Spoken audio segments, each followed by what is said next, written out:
Hey everybody, it's Ayla, Wife with a Purpose here, coming to you live from my regular Thursday night show. I have a guest. The Carnal Conservative is supposed to be with me tonight, but he is running a little bit behind schedule. So I decided I would go ahead and go live and just have a little bit of maybe chit chat time with you, maybe start covering the topic with you guys there in the chat.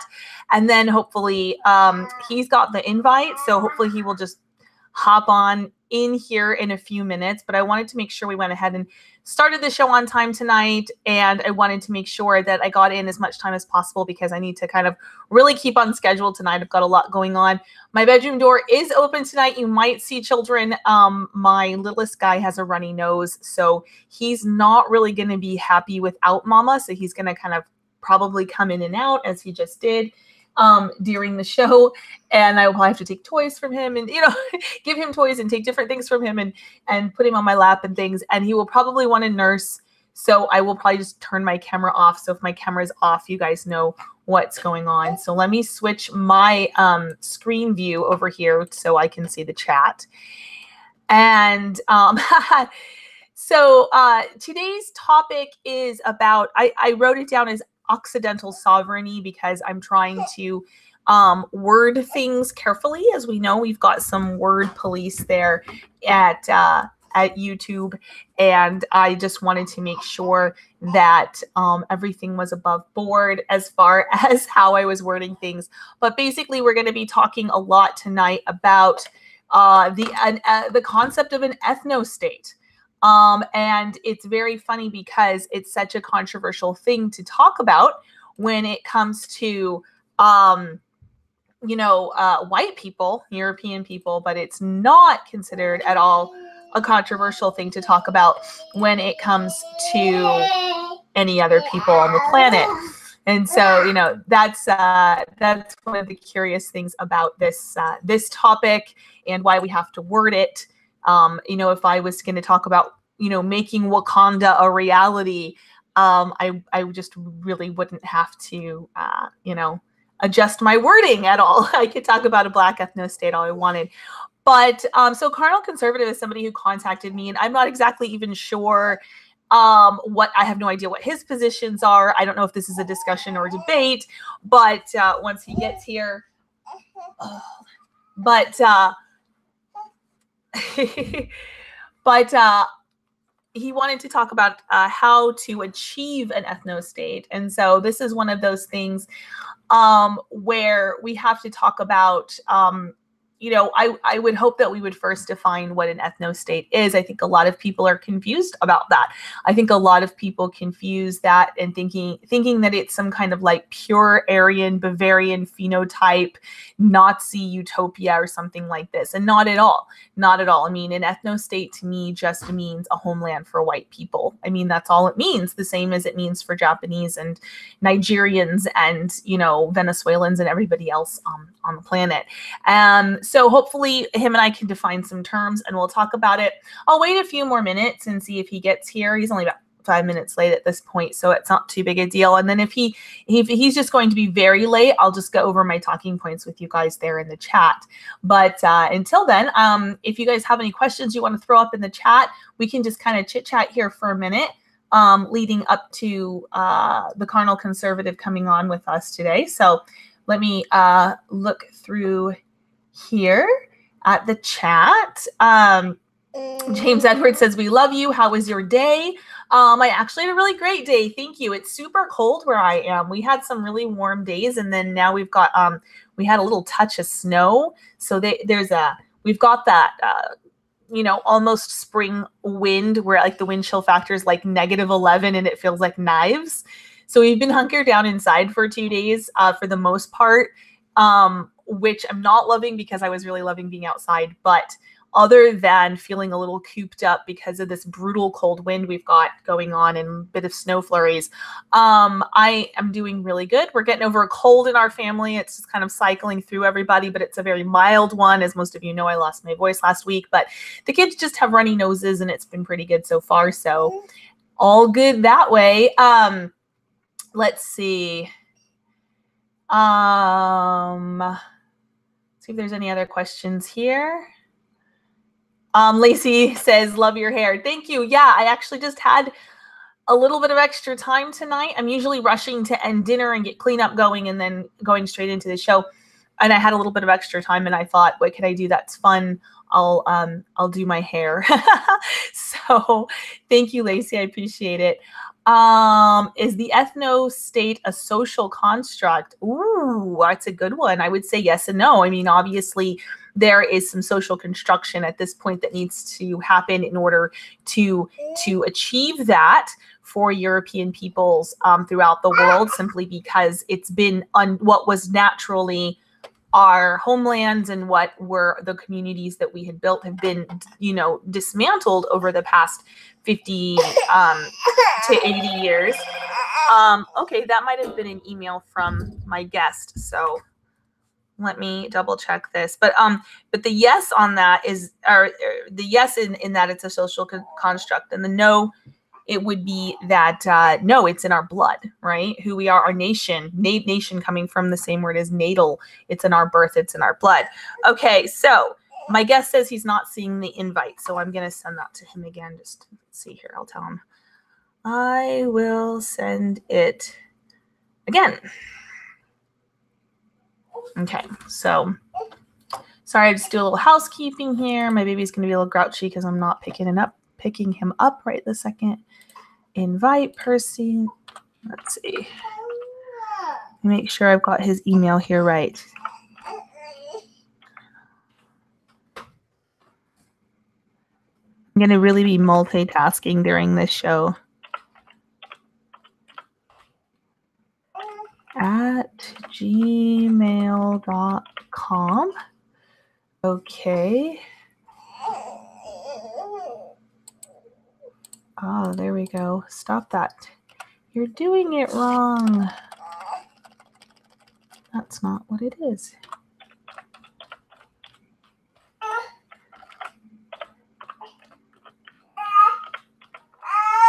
Oh, okay, there we go. There we go.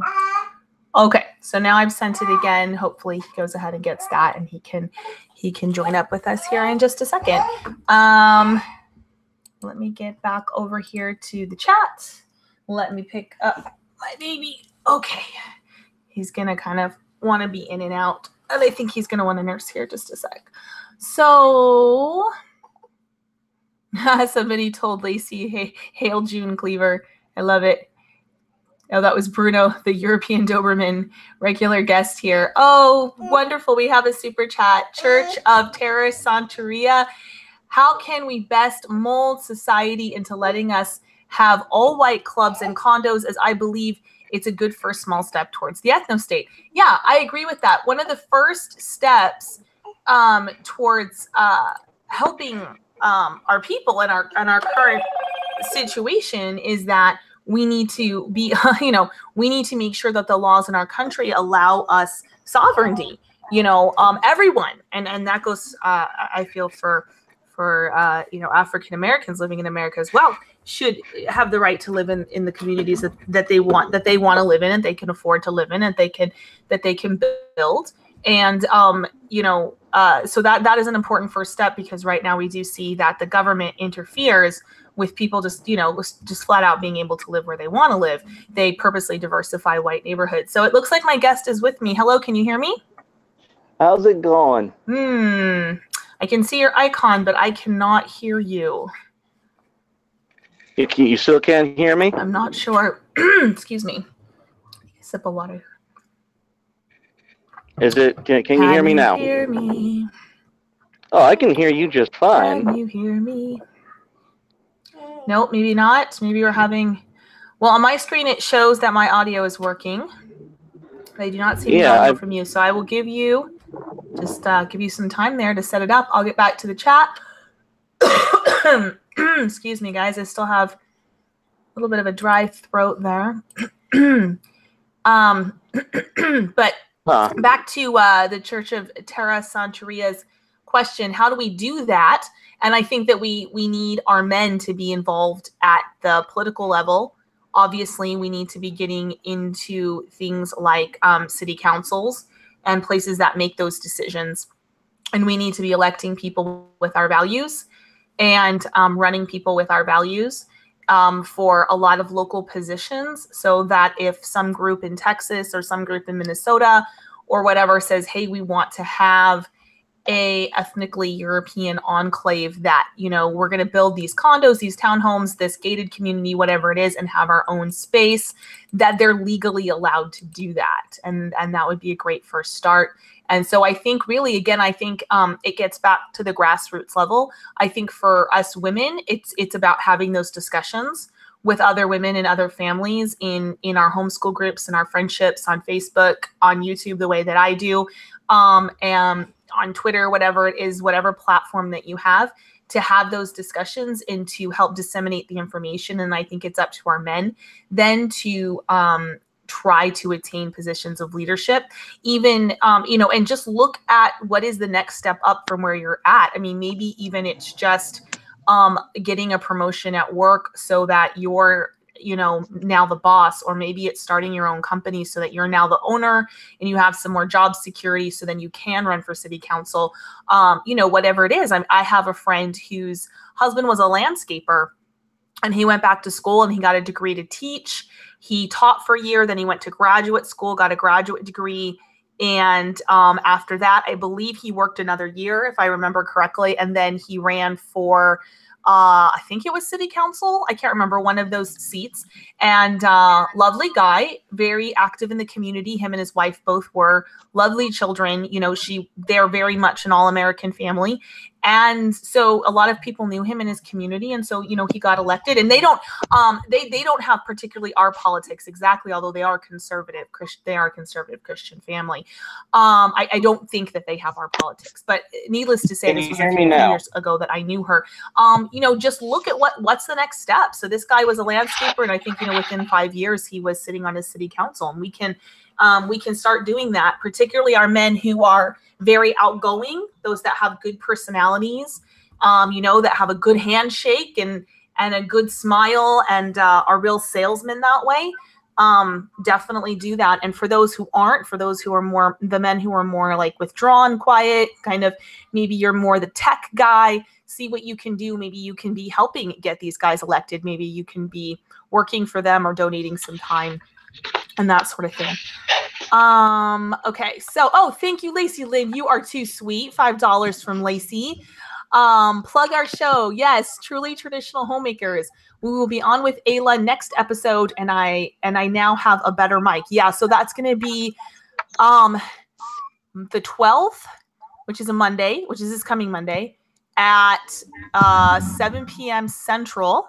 I'm going to be on Lacey Lynn's channel, so please check it out. And Lacey, you totally didn't have to pay for a plug. Thank you very much. I'm happy to plug you anytime.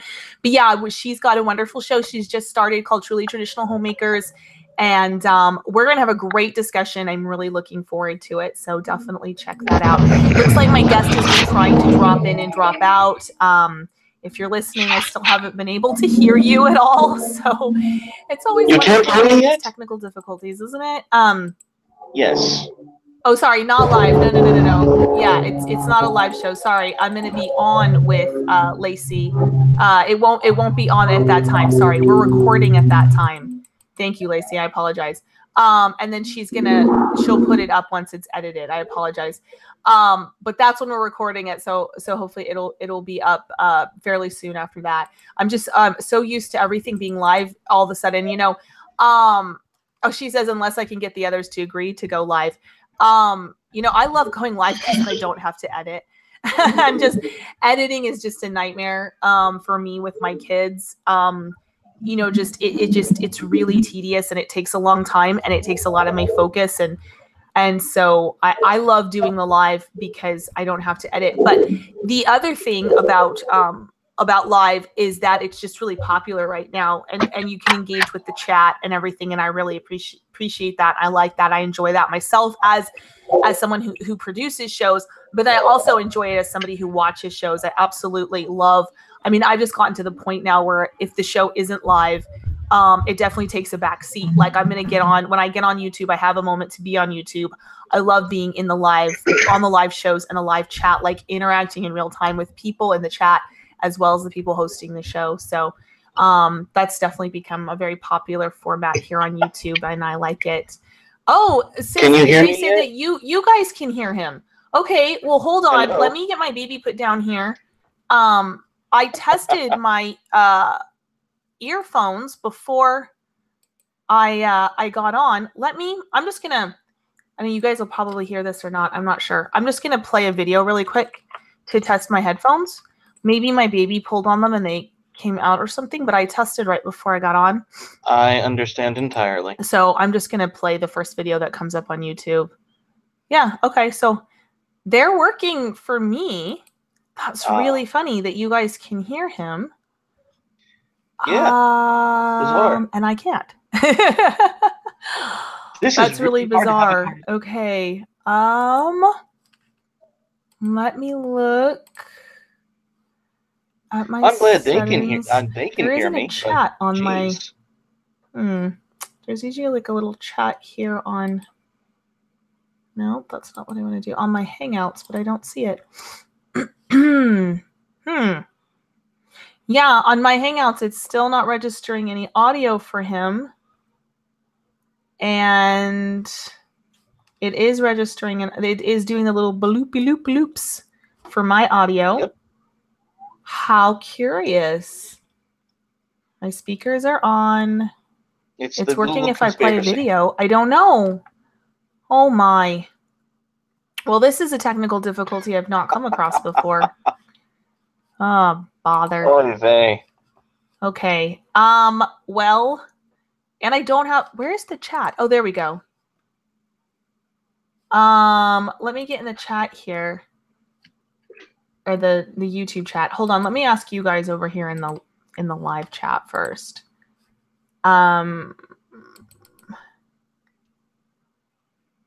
Okay.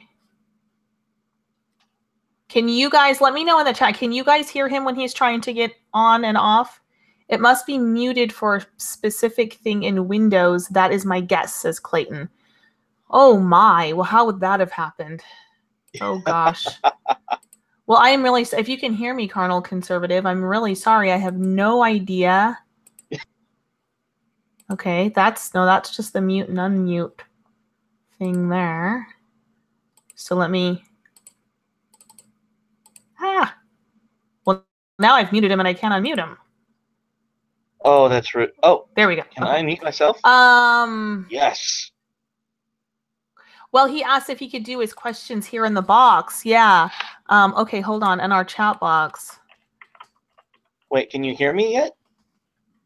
I don't think she can hear me, guys. Okay, let's see. I'm so sorry. I don't know. It's horrible. What's wrong? Sure, let's chat. People in chat, tell her I can hear her. I'm sorry, guys. This is going to be kind of a lame show.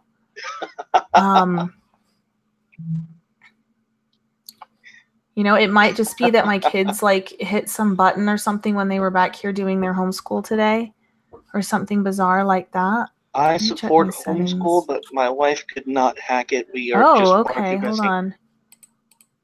It's saying, hold on. I think I might have found the problem. Okay. It's saying that there's no speakers detected on my Hangouts. Well, that would be a problem. So like for some reason this isn't working, but then like my regular just audio is. Oh, you know what? Okay, here's how we test it. Okay, hold on. Okay, we go to YouTube. Are we good? In the same window that I have the Hangouts open. You guys get to watch me pretend to be smart for a second here. Now we play some random video on YouTube. No, it's still working. Hello? I can hear it. That is so weird. Speaker problem. Hangouts doesn't detect speakers connected with your computer. Without speakers, you won't be able to hear other participants.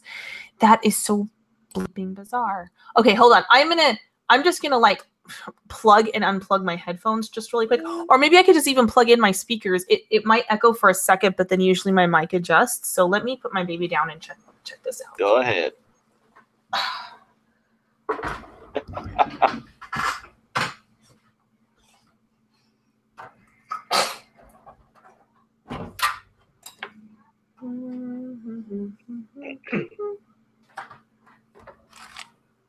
Okay, wait a minute. That was that. Okay.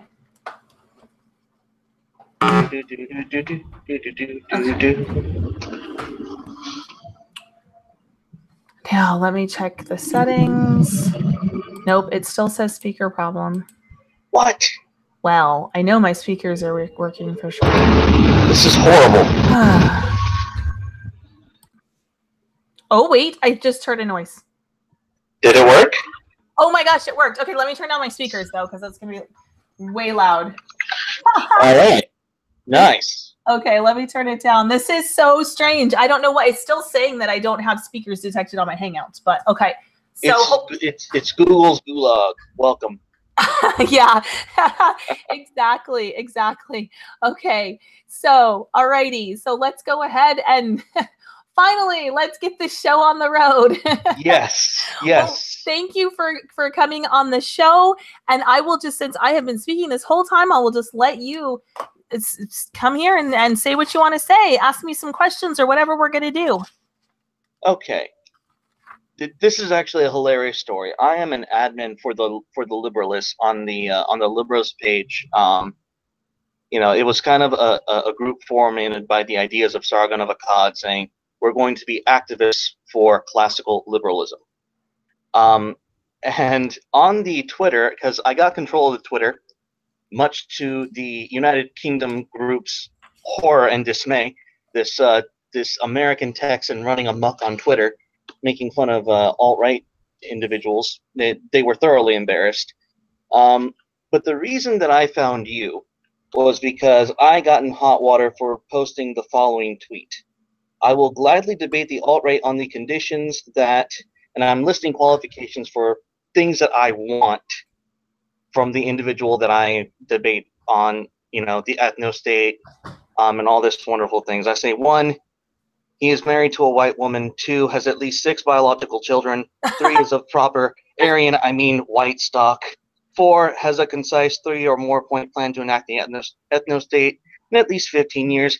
You don't need that. I'm just being an ass at this point. And 5, not a hypocrite cuck. Now, here's what I love about this conversation. I'm also a Mormon. I'm also LDS. Okay. So we have... There's not going to be a better level playing field to have this conversation, because you are pretty much all of these things.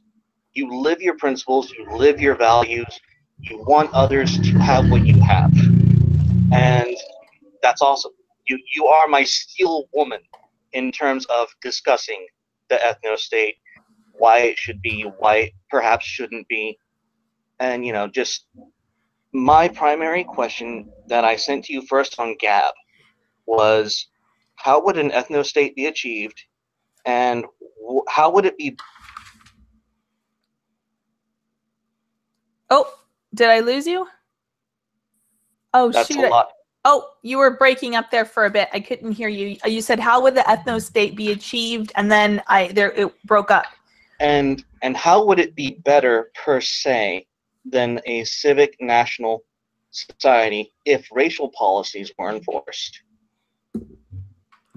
Okay, so let's clarify some terms here. Okay, so let's take the first question. How would the ethnostate be achieved? So how are you defining an ethnostate? Because I think that a lot of times what I run into just off the top is that a lot of people don't quite agree on even what that is and what that looks like. And so I might not even want an ethnostate by your definition of an ethnostate. Do you know what I mean? No, so and I agree with you. In fact, in a recent debate we had with alt-hype, no, it was either alt-hype or Cedarwood, but I believe it was Cedarwood who made the point that you're not technically an ethnostate unless you're like Israel and you have a racial quota for a certain group.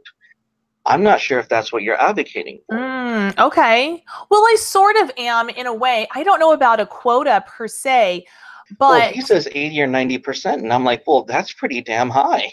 yeah, well, I mean, I guess, yeah, then I guess I would qualify in those terms, because I would definitely want between 80 and 90%. I always kind of, when I say, talk about white nationalism, I say, I'm a majority white nationalist for America, Canada, Australia, sort of this, the European diaspora nations, and definitely a white nationalist for Europe. That doesn't mean that there can't be non-white people living in Europe, just that it's understood that that is the ethnic homeland of European peoples, and therefore they have the right to, pretty much total sovereignty over that, the way we look at Japan or China having sovereignty over their nations.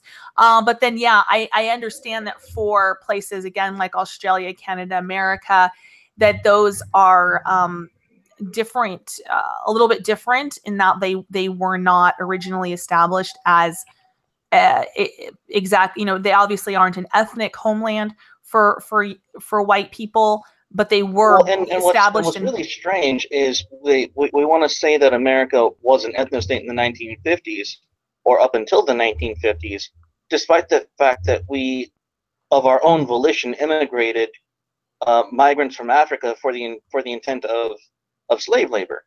You can't claim that you want an ethnostate and have a lower class of people without it biting you in the ass later. That's just that's a historical truth. Even in we see this happening in South Africa, but that was, it was reversed. You had a majority population of blacks and a minority of whites, and so that happened a lot faster. It happened slower, and it's happening slower in America because the blacks were still a minority population, but the same racial policies are still being just as disastrous. In other civilizations, for example, even in Viking culture and in Roman law, there were no racial policies. But even despite this, they had slave wars, servile wars from Sicily, who, despite also being, obviously of African descent, were heavily influenced by the Greek Spartans. So the more in history I look toward these arguments, the less and less I see race being a factor, even though on the macro scale it seems to be. Well, yeah, that's definitely a good point. I think that when we're looking at something like that, and I'm obviously a huge advocate from observing history and learning from it and applying that, what seems to be inevitable realities from history towards the future.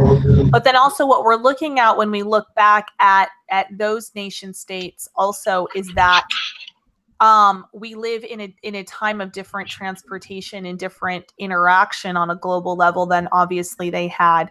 And so to say that it has to be like kind of either civic nationalism or some kind of like pure race state, otherwise it's inevitably going to fall if it has 10% or 15% minority population, I think that's kind of a false dichotomy. Like, I don't think that that's necessarily true, given how much things have changed in a variety of ways, not only in our ability first of all, because, a pure ethno state, I just don't even think is possible, simply because of our ability. It's not only impossible, it's not beneficial. It's not good to have a racial policy in terms of an ethnostate, because what you're doing is, when you say you belong to this group of people, you are superior. You're in essence telling someone. Do you think that the Japanese are saying they're superior? But let me continue. Okay. Oh, absolutely. In fact, and I think it's either Japan or no, it is Japan. They lie on their census about who is or is not Japanese to hide the racial tensions that are in there. But what I'm trying to say is, when you tell someone that just because you are part of this race or part of this color, what you can do is you can basically tell them, oh, I don't have to work to become all I can be for my community and for my nation. You have to give them an individual incentive, which is what the liberalists are all about. We are about the individual. Right. But has that been historically true? Because I would argue it hasn't, because for the most part in human history, we have been incredibly racially segregated. If you went back to England 500 years ago, you could live your entire life and never see somebody who was not a native, ethnically Anglo-Saxon British person in the small villages people grew up in. Yet those people, the British in particular, rose up to build an empire that conquered the globe. So I don't think that having a pure ethnostate would necessarily diminish the individual drive. In fact, I would say in a lot of cases, fighting for a nation that you feel very connected to, not just in terms of ideas, but fighting for somebody who's literally your family, even on a genetic level, which I think is something that was implicitly understood, not the genetic part of it, but it was understood your nation was your family back several hundred years ago. And now we have the genetics to show the interconnectivity and the familiarity genetically between racial groups. And then we can say so whether we're looking at it in a traditional sense or we're looking at it from a scientific sense, to say that, I am fighting on behalf of my people, my country, my family, just as the Bible actually tells us to care for those of our household. Then I think, and also for the stranger, you can achieve a lot of great things. I don't think that you need to have a hyper individualism. I would not disagree with the from the stance of history, but what I would say is that the history of those nations, like Britain, who spanned the world, is, well, let's just say the EU fucked them over with immigration. We're going to start with that. Mm-hmm. But in terms of integrating other races or having more exposure to that, I think it's clear to see that in recent times, the advancements of technology have changed that dynamic. Mm-hmm. To the point where it might not be so. We might want someone from a foreign country who's not from our family, but who will serve us better as a nation, or not even as a nation, just an. Oh, you're breaking up again. Hello. Approach. Oh, Hello? okay. I missed the middle part of what you just said. You cut out again. Well, all I'm saying is not just the nation saying that they want some specific individual, but maybe a private company saying, yes, you are valuable. We want this person over here. Yeah, that's why I'm saying that I think going forward that the best idea of an ethnostate would be be a racial majority that allowed for a racial minority, as long as that racial minority understood that the culture, the language, and the customs in that country were going to be that of the majority and not demand special privileges and special rights based on their uniqueness. Okay, so here's our impasse. We agree that having a strong community, a strong sense of family and nationality is important. The question with ethno-nationalism is, where do you draw the line? Do you draw the line at a certain set of genetic factors from 23andMe, or do you just say, this is our society, this is our home, these are our rules? Because if you say these are our rules, that's civic nationalism, regardless of whatever the genetic composition is. Mm-hmm.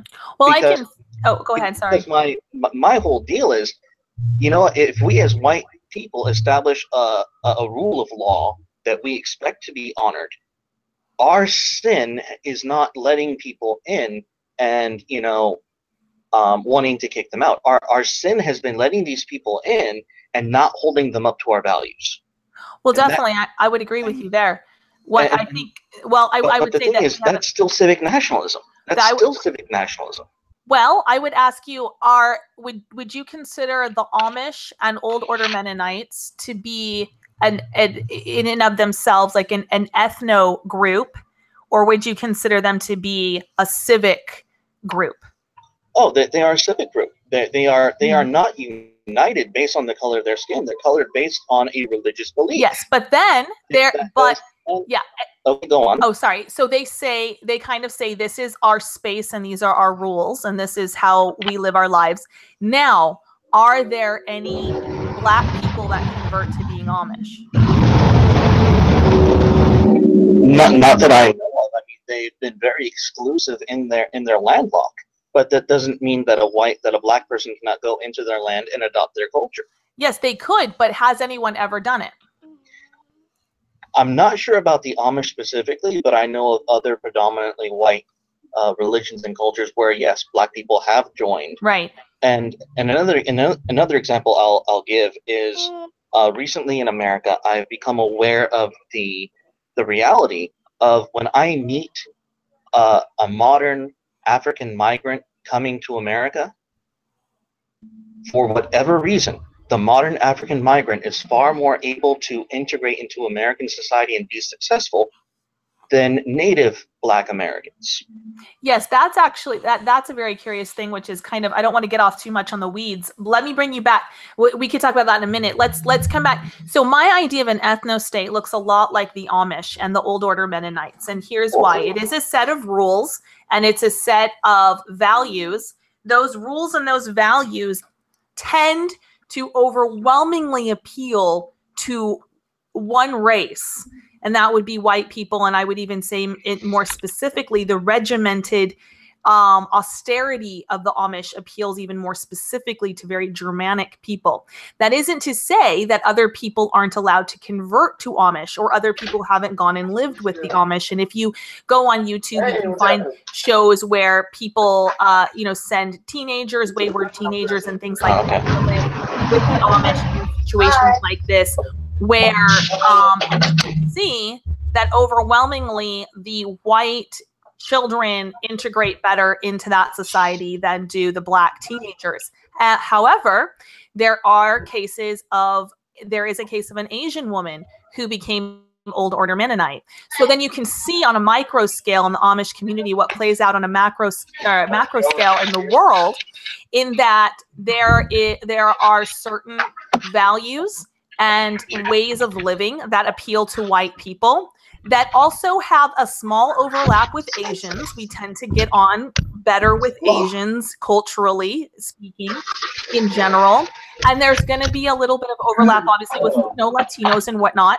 And there's going to be a larger dichotomy or a larger spanning between whites and Blacks. Now, again, that's not to say that a Black person who isn't committed to living an Amish lifestyle couldn't become Amish, and they would be welcome in that community. And that's my view of an ethnostate. My view of an ethnostate is this is our home. These are our rules, with the understanding, and I have the understanding that my home and my rules are overwhelmingly going to appeal to people who have a similar genetic makeup to me. That doesn't mean that and again, I've talked about often, one of my dearest friends is Black, and she would fit in with Lord of the Rings. Like, you could take her to the most European of things, and that girl would fit right in, because she's like, that's her heart. That's who she is. She loves all of that, and she would fit in great, and she would do the work. And so for people like that, who would love the culture, who would follow the rules, who would do all of this, that would be fine to have them there. But we would have to understand that they are going to be a very slim minority, because that lifestyle of that set of rules isn't going to to appeal much outside of white people. And then that allows those people who are Asian, Black, whatever, Latino, who could make the cut to be there and to function, but it would be overwhelmingly white. So, are you familiar with the Mormon phenomena in Tonga?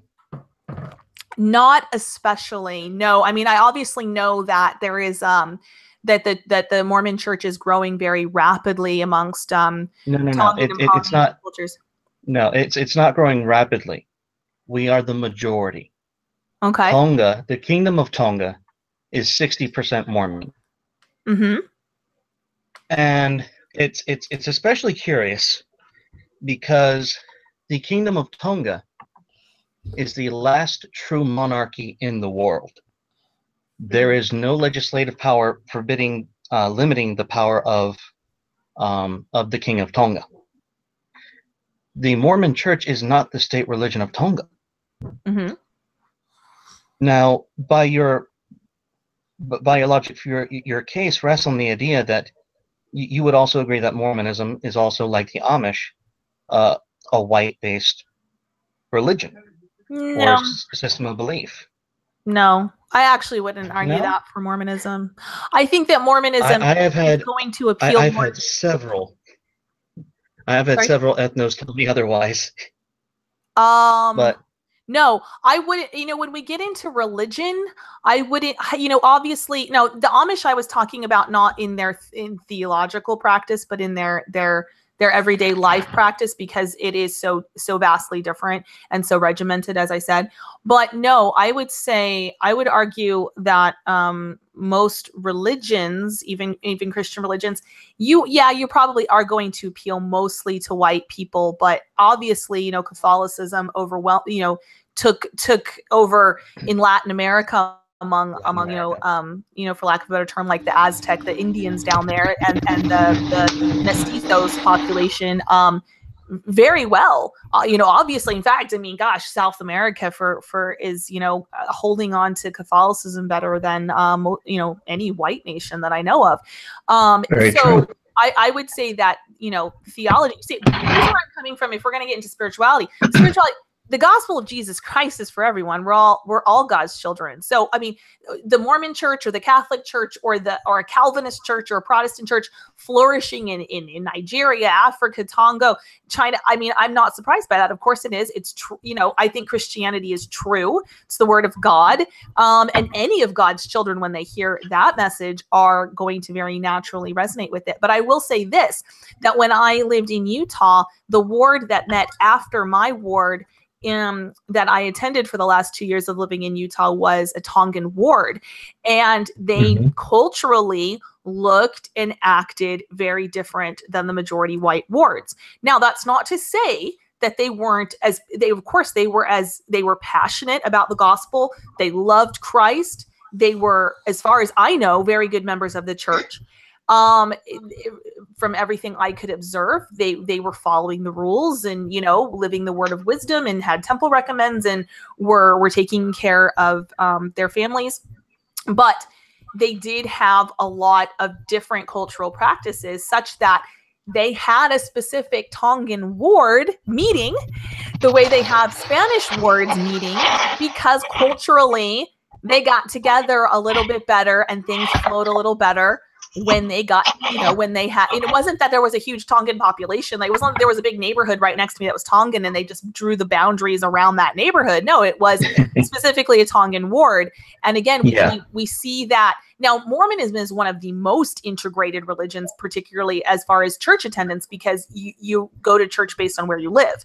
So in that respect, they might, draw the border anywhere, and you might live, 5 blocks from the black neighborhood, but half the black neighborhood might be drawn into your ward. And so you're going to go where your ward is, unlike, Catholic or Protestant, which can kind of pick their church. And then we see then people again tend to separate out into races. You tend to have black churches, you tend to have white churches, you tend to have Asian churches.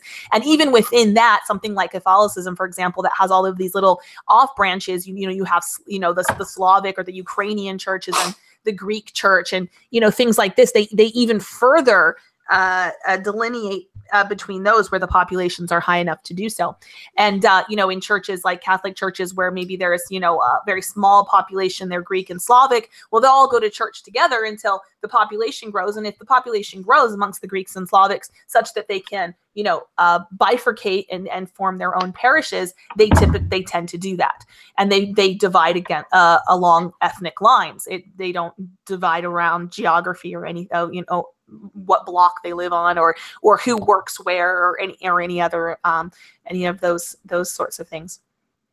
All right. Okay, so I don't know where to go from here. I guess my question is, I want to understand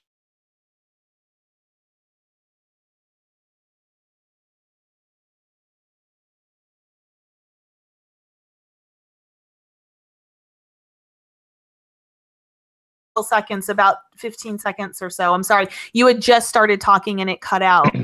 Oh, You know, it did the same thing for you not 2 seconds ago. So it's the connection. It's not us. Oh, okay. Um, so I'm just saying I don't understand the benefit of an ethnostate enforcing racial policies if we're going to agree that the values are what's most important.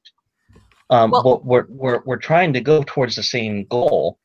I right. just think that we're seeing two different causes as suspect, if you will. Okay, well, I think this is where you and I are kind of not agreeing on terms of what an ethnostate is in the first place. And I can't speak for anybody else that's an identitarian or anything. But for me, again, the ethnostate is very much like the Amish in that we say this is our land, these are our rules, this is what we are going to do and not do, this is what we're going to enforce and not enforce, with the understanding that those rules are what happen to make white people feel the most comfortable and appeal to white people. And again, we'll understand that there's going to be black people like my friend who is going to integrate into that kind of a lifestyle very well. There's probably going to be people from India that would integrate very well, but they're going to be a minority, and they're going to live in a nation with the understanding that this is a white culture, that our values and our systems are what they are, I guess. I mean, for lack of a better term, they are going to be the system that benefits and appeals to, well, I shouldn't say benefits, but I should just say appeals to white people. And that is going to, it will naturally preserve white people, which is something that I'm very concerned about, given that we used to be 30% of the population and now we're 7%. And it also gives us a place to live where we feel like we have a compatibility of cultures. And, particularly for someone like me, I'm raising children. I want to be able to send my kids out the door in my neighborhood and know that the Muslim guy down the street isn't going to think my 5-year-old daughter is on the market as far as marriageability. Yeah, right. no, And so, no. right. Again, if there's an Asian guy down the street, if I'm living on a block of 10 people, 9 of us are white families, but the Asian guy or the black guy or whoever's there understands that this is a white culture and we are what, these are our values and our systems. And, we don't have child brides. We don't have anything like this. Then, understood. There's another problem though with that. And the problem is with actually white people. There was another Cedarwood did a debate with Academic Agent, and they brought up this very interesting phenomena with white people. White nations with high IQ also tested very highly with high trust, meaning that they were accepting of other nations and other cultures and other ideas, and they were very open to them. And that is and there's a reason why that correlates with high IQ.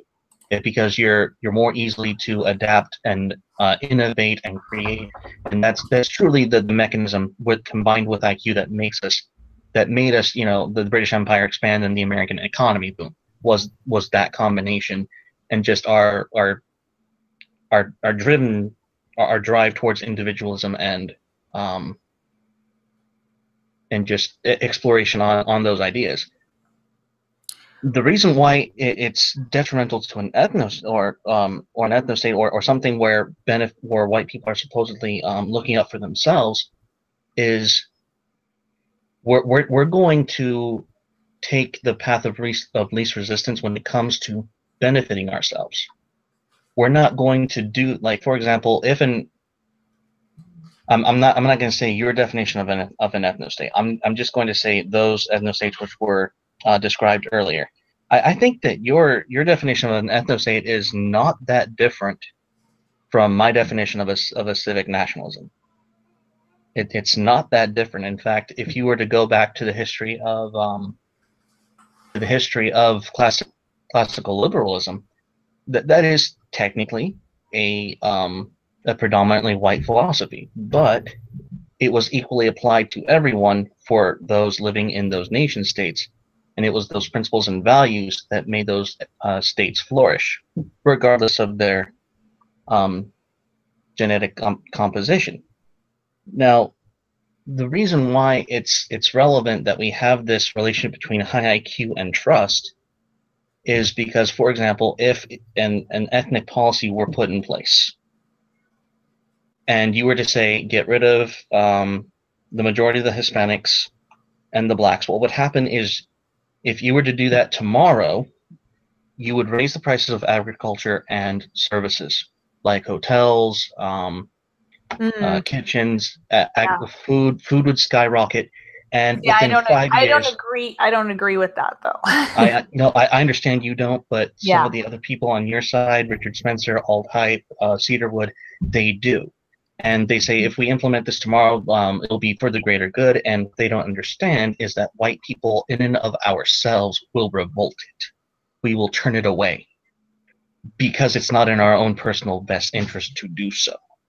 I'm not sure if I understand what you were saying there, because I don't believe that agriculture and all of that would skyrocket. I think that as long as we do some measured step processes to trying to basically regain control of our country here in America, then I'm not morally opposed to having our children work in the fields again, like they had been, making the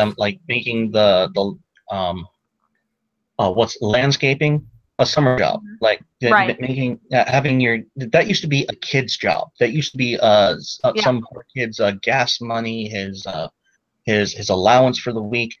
That was an inter-community service from within the community for the benefit of those who wanted to take it, and that was usually reserved for the children. And we should truly get back to that, but we as parents and as we are to blame.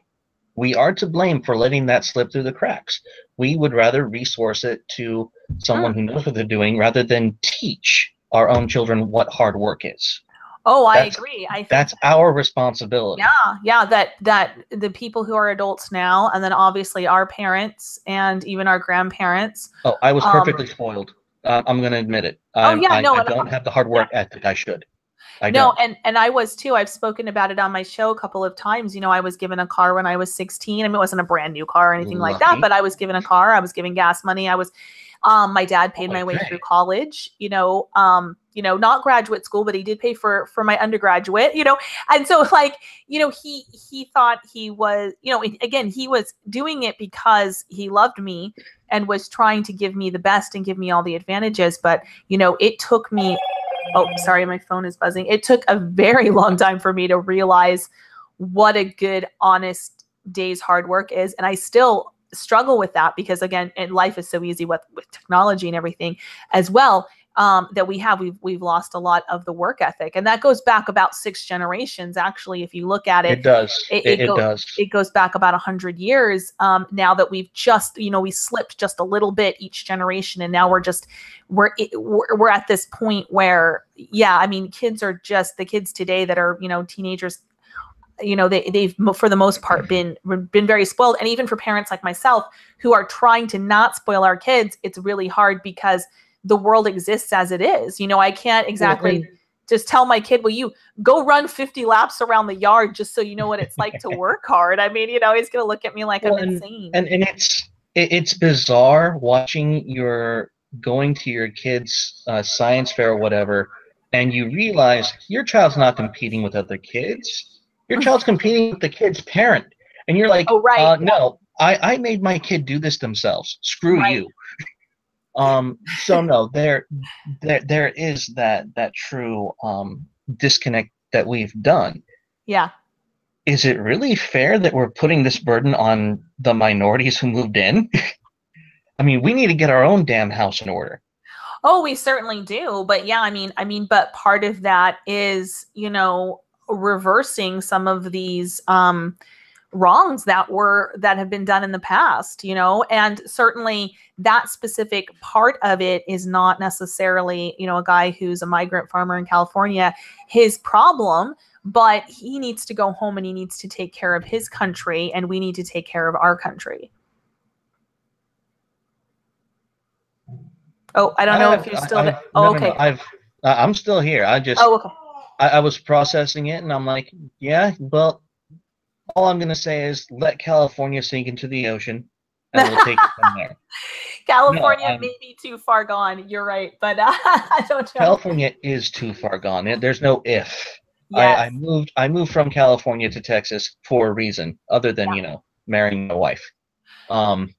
Yeah. My husband and I met in California when I was in graduate school, and we lived there for 9 years and had our first couple of kids there. And then we lived in Utah for a while, and then we left Utah. But at any rate, so California is it's a pretty crazy place. I don't know if it is salvageable. You're right. All I'm going to say is, there are plenty of people. I don't believe in making, because I am a liberalist. I'm an activist for liberal values. I am not going to fault someone for seeking their own best interest. All I want, in addition to people seeking their own best interest, is that they follow the laws, they follow the rules. That is. Okay. I guess again, that would be where we would disagree on what. I would agree with you on principle, but I don't think it's faulting a Mexican to make them go back to Mexico. I don't actually think that that's but a burden or a hardship. I think, and legal, and they have their own families here already. What's the big deal? Yeah. Well, definitely, if we don't want America to become Mexico, that's the big deal, because they outbreed us. Just quite frankly, just to be very blunt about it. Well, but whose fault is that? Oh, definitely. I'm not saying it's not our fault. That's why one of my policies that I would implement in achieving, I guess, for lack of a better term, what might be termed an ethnostate for this debate would be to promote traditional family values again amongst white people, so that we have a high birth rate and that we have more functional families with fathers in the home more consistently, and that we would do that through equal and fair access, because I do believe that it biologically and spiritually, that's the natural way that most people want to be. The overwhelming majority of people want to get married. They want to have several children. They want to have that lifestyle. And if we allowed, if we pass bills like, shall not censor, and, access to free speech, if we get social media and other platforms to be seen as public squares and utilities and allowed free speech, then we wouldn't have to make government policies. Even we would just promote basically the things I promote, which is what I call TradLife, traditional values, and a lot of white people would naturally and freely want to adopt these values if given the chance to. And I think one of the things that we see right now is that. Here's my question then. Yeah. Here's my question then. Let's say we are completely successful in implementing the values that you seek to have in America and for our country. Even so, would America be a successful ethnostate? Successful by what definition? What do you consider success? A successful ethnostate in the regard that we are focused on a majority white population. Oh, if we implemented everything that I would want to implement, would we be a majority white population? Is this what you're saying? Yes, I believe so. Now, again, we're talking about, future things. So obviously, I can't predict the future, but I think that looking at current trends, looking at genetics, looking at voting patterns, looking at, looking historically, I think that, if we were to implement, I actually have it written out. What is this? It's a 13-point plan. If we had, if we implemented all 13 of my points of my plan, then I think that we would end up with an overwhelming majority of white people in America. Would it be as high as 80 or 90%? Would it be that high? I think that it would start. I think that it would work its way up to that. I think that it would start out fairly quickly to be about between 75 and 80.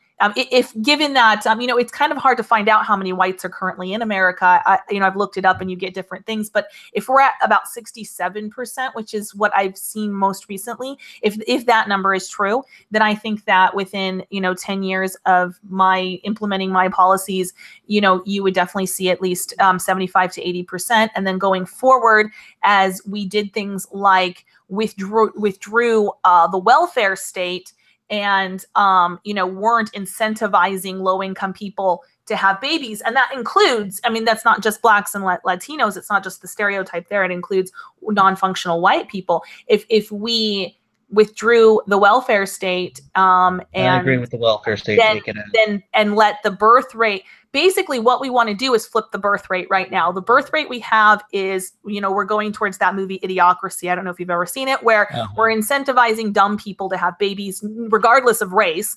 We're incentivizing all the dumb people in our country to have a lot of babies, and we're de-incentivizing smart people to have babies. So we need to get that flipped around. And then that is going to come out, because, I mean, I do believe in race and IQ. Again, there are exceptions, but in general, whites do have a higher IQ than other populations. And so if we did flip it to where more competent people were having more babies, then that's going to equal more white people. Yeah, the problem with those that 65% white stat is, you know, that at least 20 to 25 to 50% of those stats are Hispanics. Yeah, they might be. And then Hispanics is a funny question too, because obviously they're a mixed race people that's not consistently mixed, right? So exactly. you have Ted Cruz, you know, for all intents and purposes, I think Ted Cruz is white. You know, I mean, he's Cuban. Ooh, how dare you, madam. Yeah. Failed the one drop test. Right. But I think, yeah, you know, I mean, someone like Ted Cruz is a pretty white dude. And then, of course, you've even got people, I believe Selma Hayek, the actress, is actually ethnically Lebanese, although she's from Mexico, because there was some Lebanese colonies or something there. I don't remember the details, but at any rate, so you know, definitely you have different, they're a mixed race people, and you've got different mixes. You've got the people that obviously are majority Indian, Aztec, and then you've got a lot of them that have freckles and red hair and blonde, you know, blonde hair. Interesting factoid. There is a population in Mexico with blonde hair and blue eyes. Yeah, that makes sense. Well, no, it's because the Mormons went down there when they outlawed polygamy. Right. That's, yeah, Mitt Romney's father or grandfather or somebody. Yeah, the Romney clan are Mexicans. Yeah, right. Little did we know. Right. Yeah. So definitely, I think Latinos, that's just such. It's bizarre. It's bizarre. It's a different thing. It's a different thing. So you do have ethnically white Latinos, and then you've got people that are a mix, but they're majority one or the other. And then you've got people that are almost exclusively Indian, like, you know, that have, you know, still living up in the mountains of Peru or wherever. So that's a more complicated thing. So yeah, as far as, you know, again, I don't know what the actual stats are as far as white people, and by white people, I would define that as people that are, I don't know, 75% or more ethnically European. I don't know. I'm just, you know, I'm a little bit rare in that I'm happy to, I understand mixed race people exist, not only just Latino people, but of other mixed races. And I know people who are mixed race who say, look, I feel no connection and affinity with, you know, my 1/4 Black or my whatever it is, you know, and I'm, you know, I feel like I'm white, I'm majority white, and I like white culture or whatever. And, you know, I would be happy, you know, to have them. They, you know, they marry white people, they have white children. You know, again, I was given a lot of flack by some in the alt-right because I didn't have that big, you know, I didn't have a problem per se with Meghan Markle marrying into the royal family. And even ethnically speaking, as far as just even morally, I feel like he can marry whoever he wants. That's not my business who he marries. But even when we're talking about ethnicity, you know, she's half Black. You know, most African Americans have 20% white DNA anyway. So we're talking about what, she's like 60% European. He's white. I mean, their kids could have red hair. I wasn't that freaked out about it. That's actually a thing. That's actually a thing. Ever since Red Fox, there are Black people with thick curly red hair. It's fascinating. Yeah. Yeah. And that is actually a thing. Yeah. And then, but you know, and it's interesting though, what I absolutely detested about the Meghan Markle thing was the way Blacks, and particularly in America, were celebrating it and saying like, oh, we in the royal family now, we taken over, you know. And I actually made one woman took over. Right. You're still in the slums with everyone else. One woman who's probably, if you did a 23andMe on her, probably majority European anyways, you know, like I said, probably a good 60% at least.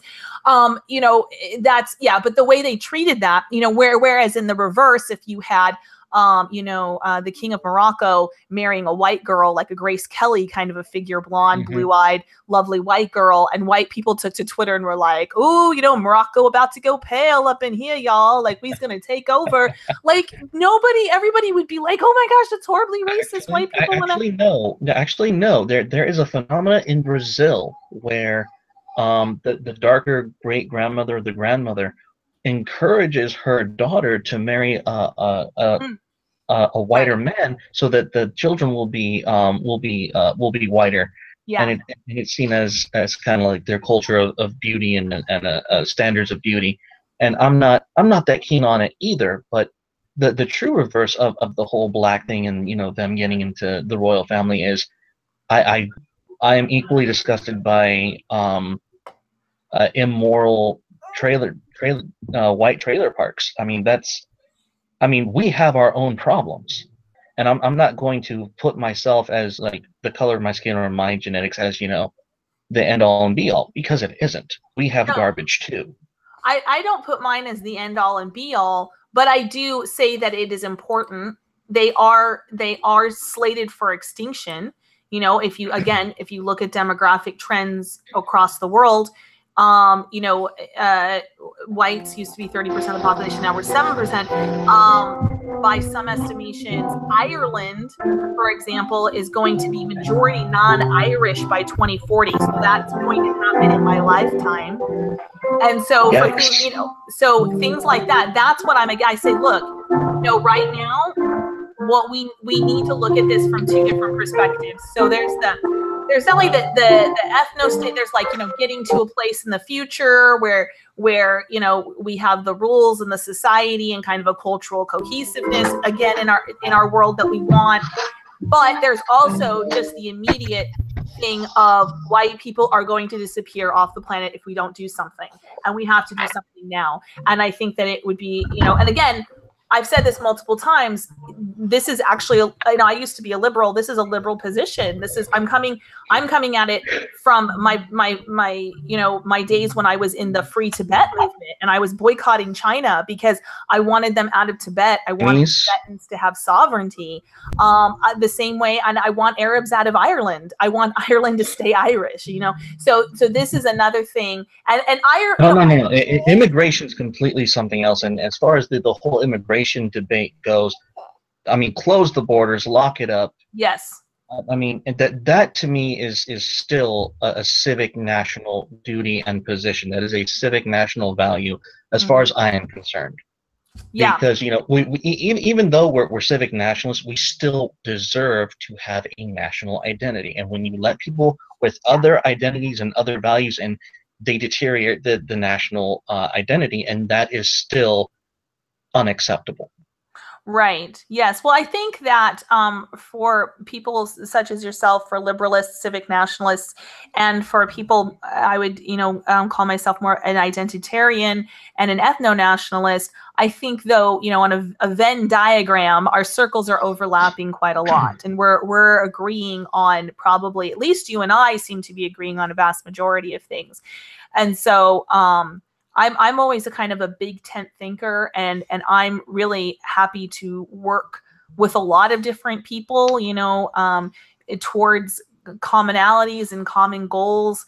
And right now I feel like, you know, the house is on fire. Let's put out the fire, and then we can discuss how to rebuild. You know, I think that, you know, and your idea of rebuilding might look slightly different than mine, you know, but let's hash those details out later. Let's put out the fire, because right now, again, like I said, you know, you and I might in our lifetime see the end of Ireland or, you know, Germany and places like this. So let's make sure that doesn't happen. Well, I'm relieved to hear that. No, I really am. So you would differ significantly from say Richard Spencer, Mike Enoch, the alt-type Cedarwood. You really would take issue with them just carving out an ethnostate right in the middle of America. Hmm. Well, no, I am for sovereignty of where people live. So for sure, if there was a group of people and they said, look, we want to get together and make this area, we want to move to this area of Montana and or whatever, and we want to build our ethnostate, or even start small, like we just want to build, white condos and this is for white people.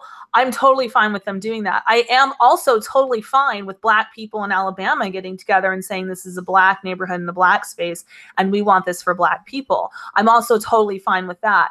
And so I am for personal liberty and sovereignty as far as that goes. Now, would I live in the all white condo or the all-white gated neighborhood or the all-white ethnostate? I don't know. I mean, we'll see what it looks like. Maybe I would, but like I said, I have friends and I have family of a variety of ethnicities. So, would I maybe live there and then go visit my friends outside of there? I don't know. I don't know what that would look like, but I am absolutely fine with people carving out an area and saying we're going to live here and we don't want people to force diversity on us. And again, it's not just for white people. That would be, I would agree to that for anybody. In fact, I think, we do that for Native Americans in an effort to preserve their culture and their people. And here, look at here the in our conditions country. they live in. The conditions of the Native Americans are yes, but I think that has some other factors there. Obviously, alcoholism is rampant. Yeah. I don't want to get into all of that, but definitely there's other issues there. However, it's not ideal, but I am not convinced that ethno-nationalists left to their own devices will be self-sufficient or self-reliant, or that they would be. And that's fine, and maybe they wouldn't be, but that's up to. I feel like if they want to give that a shot, then they have every right to do it. And maybe it collapses horribly and it doesn't work.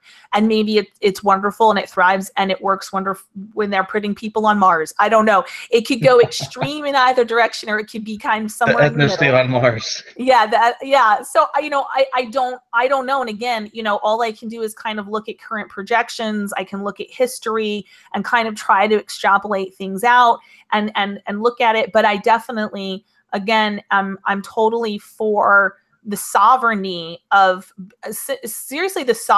God's children to preserve themselves. And that I come at that from, again, a global perspective, in that, Japanese people, tomorrow, we're never letting another non-Japanese person migrate here, and we're kicking out Black Pigeon Speaks, or whatever, like okay, like it's your place and you have that right.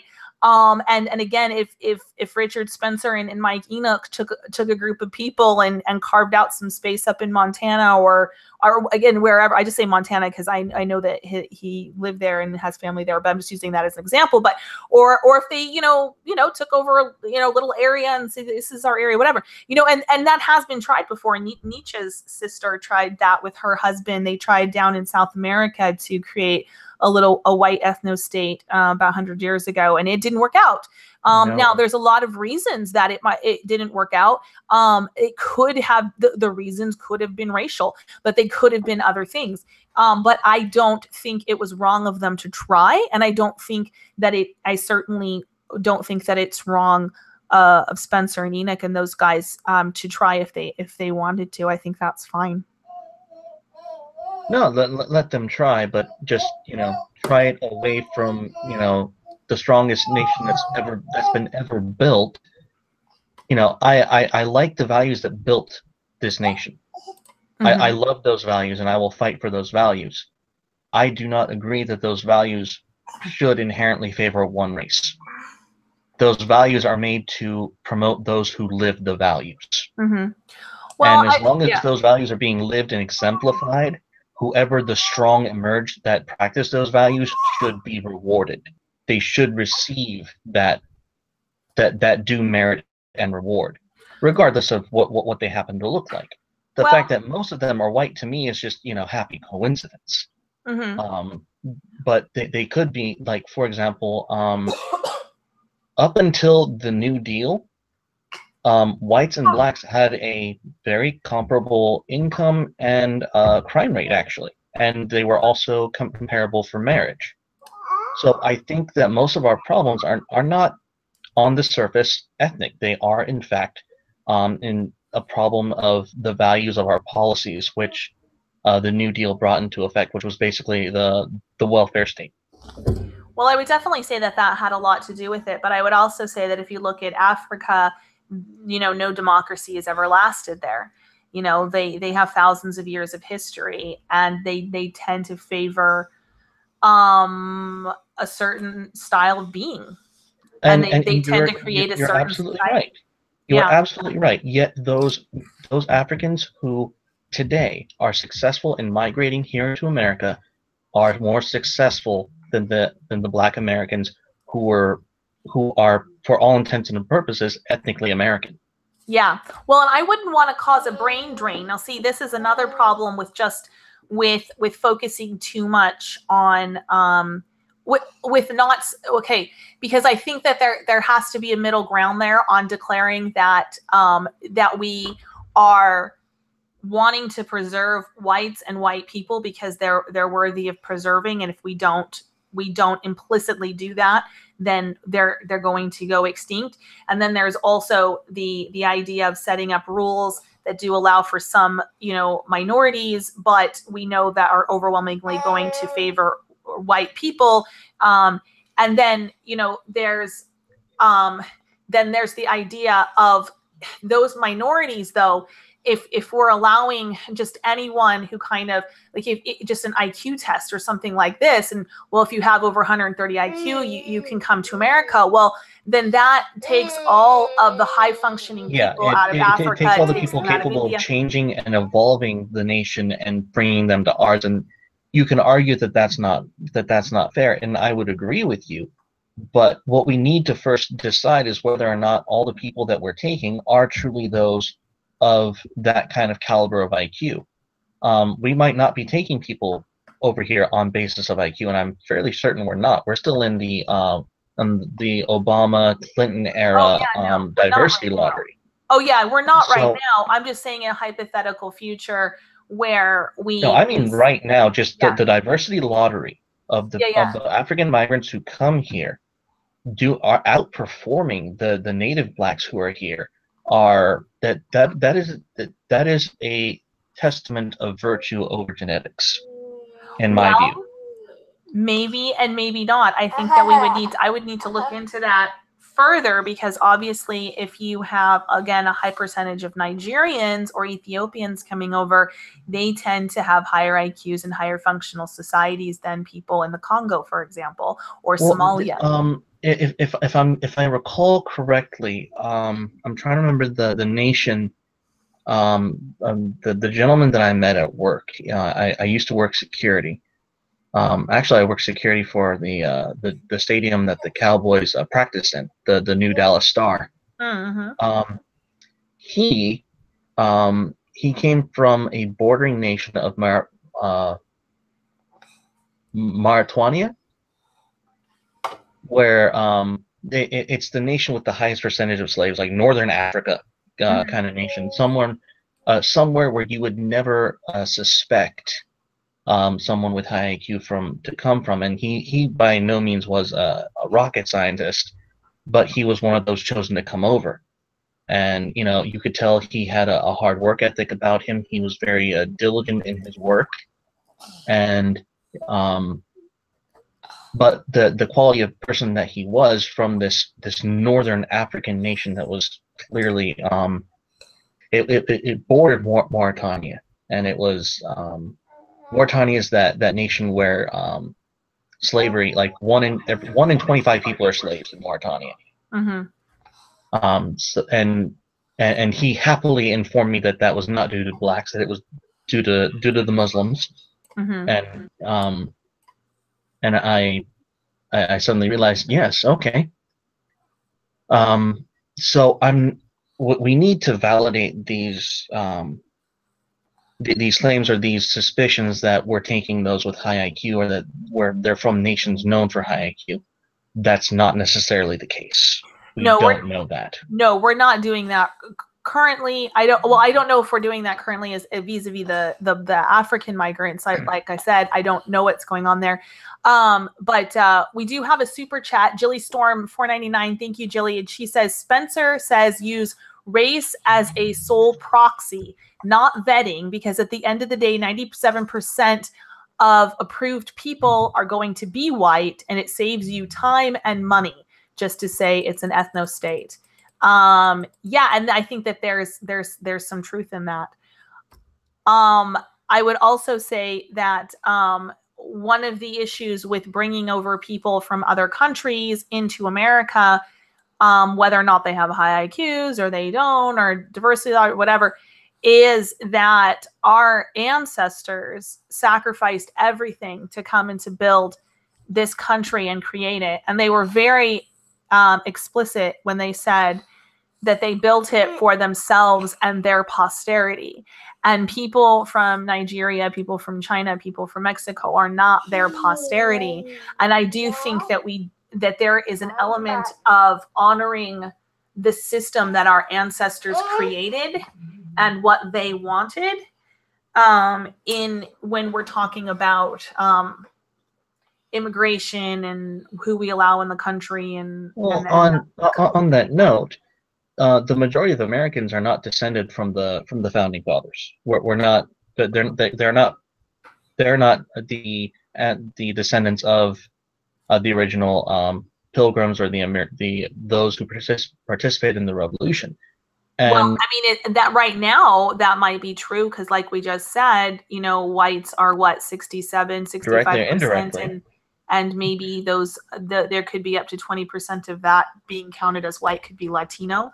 So I haven't heard that statistic before that you're saying, but even if it were true, obviously currently that makes sense because we might, depending on whether or not that 20% is Latino and what they're, whatever, then we might be looking at a white minority in our country right now anyways. So that would make sense if the majority of Americans wouldn't have founding father Mayflower DNA. Yes. But I don't think that was necessarily always the case if you went back 100 years. Well, yes, but the case is most of these people being brought over could ostensibly be presumed to serve those who are the descendants.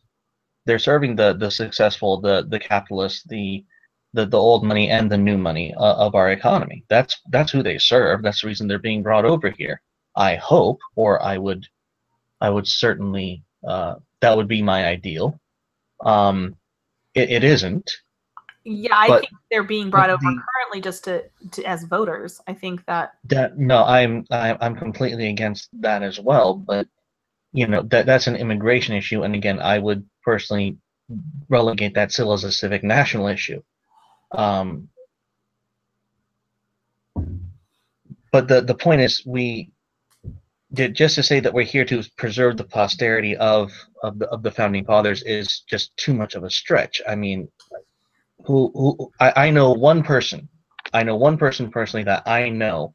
No, make that two people in all my life that I know who are direct descendants of our founding fathers or those who fought in either the American Revolution, the Civil War, so on and so forth. Well, then you've met another one because I am. And I've met three. What I would say the reverse in that I very rarely have met a white person who isn't. So anecdotally, if we're getting out the anecdotes, I honestly, in fact, it was quite shocking when I was first talking to Lana from Red Ice Radio because her family immigrated over here from Russia, I think 2 generations ago or something. And I was like, whoa, really? Like but you're white. All the white people I've known just about in my life with very few exceptions, have been, they either trace back to, the Mayflower, the Revolutionary War, the Civil War, but all of the criteria that you just laid out.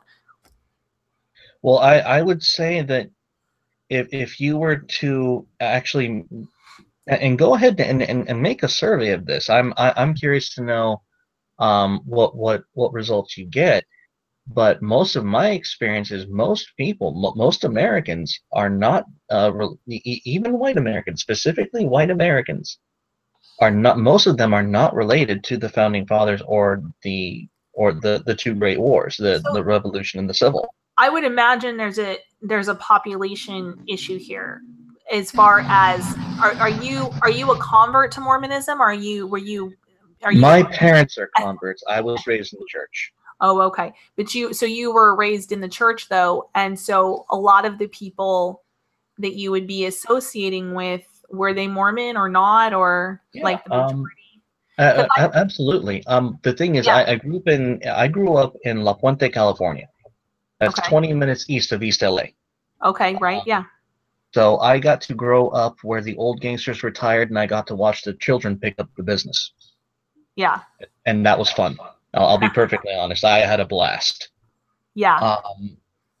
Well, I would say then I think I think it's a West Coast thing, and I think it's a Mormon thing to encounter a lot of white people who are not descendants from, again, those criteria that you laid out: Revolutionary War, Civil War, etc. I was born in Tennessee, and all of my family is from Maryland, Virginia, Tennessee, North Carolina. And I was not born in the Mormon church or any of that. I don't have any Mormon family. That I would say, even though I grew up on the West Coast, but a lot of my interactions, particularly with people that I would have known, it would have come up in conversation about their genealogy and where they're from. The population I was drawing from were overwhelmingly descendants of those criteria. And I would say right now, if you were to go east of the Mississippi, the majority of white people that you're going to encounter would meet those criteria that you laid out. And I think that I would imagine, just based on my experience, that at least half, if not more, of white Americans would meet that criteria that you just laid out.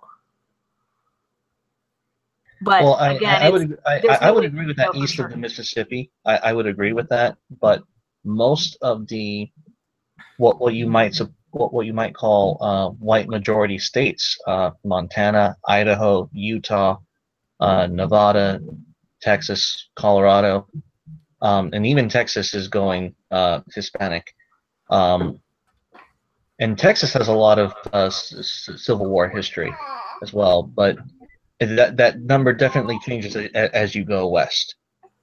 I don't know what the percentage is as far as majority white people states or communities as you go east or west, whether or not what their percentages are.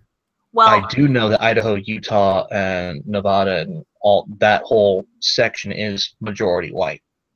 Well, they are majority white. They were founded mostly by pioneers and Mormons, and so those were people that were coming over in the 1850s. And so, they definitely would have skipped the Revolutionary War, Civil War era in our country. But again, the states that have the highest white population is actually in New England. So up in Vermont, New Hampshire, Maine, and so forth, they have. I would have thought that the infestation from New York would have cut that down quite a bit. Not yet. No, they're like 97.3% white and things like that up in that area. I've looked up the demographics extensively, so I can say this with all confidence that those are the whitest areas in our country. I think I have a suspicion as to why, and it's not geographic. I think it's economic. It could be. Obviously, those areas were settled by European people originally, and I think that one of the reasons that it hasn't seen a huge migration up into there is the weather, because just honestly, non-white people don't love the cold. White people do very. It's not just weather. It's because New York gets cold. Well, yes, but then also, well, that's one of the factors. But I think another thing is the prices of real estate and the fact that they're small states and everything's already pretty much taken up. It's an old money environment. It could be. That doesn't surprise me. There could be a lot of reasons for it, yeah, but definitely those are the highest white majorities. All right, so I'm going to have to go ahead and wrap this up. I'm already a little bit over time, and but I just wanted to read a couple of things from the chat. Sovereign wrote, "White people don't have to legitimize their right to their own territories. We only have to decide we want it back, and the leeches will go. It's up to them how they go."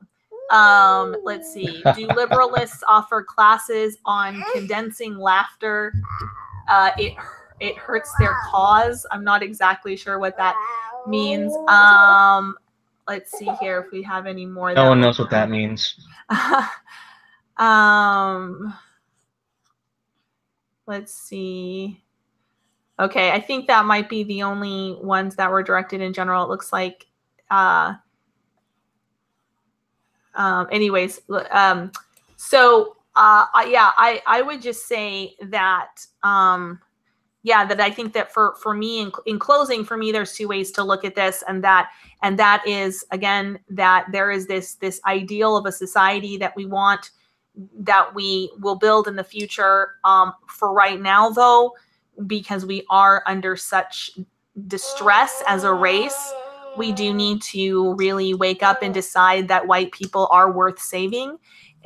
Because everybody else, I would say everybody else, you know, Chinese people, Japanese people, African people, for the most part, operate on a race-based system. They put their own race and their own people first. And if whites don't start running in this game, we're going to lose before we even realize that we're the only ones not playing this game that's going on.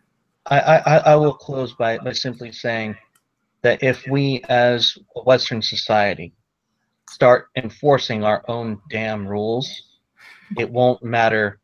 It won't matter in the end, because we'll have a prosperous nation. And to be perfectly honest, white people are going to flourish in the cultural of a Western society, regardless of whether or not that's our goal.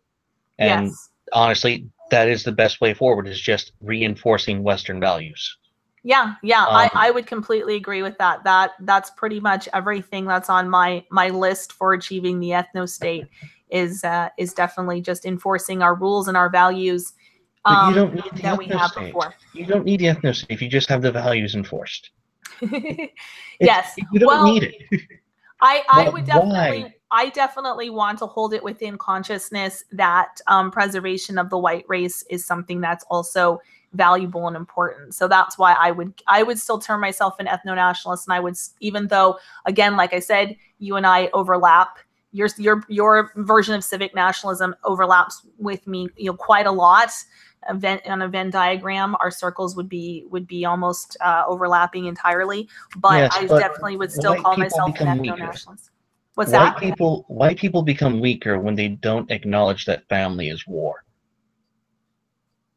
We don't flourish very well if we don't intercompete with one another. If we don't hold each other aloof and start realizing that, yes, this is my competitor. That's what makes us strong, and that's why we have these values as they're set up. I would disagree, because I would say that that's what makes us weak, and that's what makes things happen, like the Rotterdam incident, where thousands of white girls in Britain were raped by Muslims, was because other white men didn't see them as their people and didn't see them as their family, because these girls were orphans or people who didn't have fathers, or who mothers were alcoholics or whatever, and their immediate family wasn't there for them. And that when we think too hyper individually like that, then it leads to issues like the mass rapes in Rotterdam. That's not individualism. That's just degeneracy. That individuals do not gain pleasure from watching others suffer. No, I'm not saying they gain pleasure from watching it. That what happens there is when feel like you're competing with your own people in your own community, that it's family against family, then that's when girls like that slip through the cracks and can be violated in the way that happened in Rotterdam. And I would rather see us grow strong as a nation because we work together and because we understand that we are a family as a nation, as a brotherhood, as an ethnicity, as everything else, and that we are working for the greater good of the whole community as well as our own families, because we feel that interconnectedness with our literal family being our ethnicity.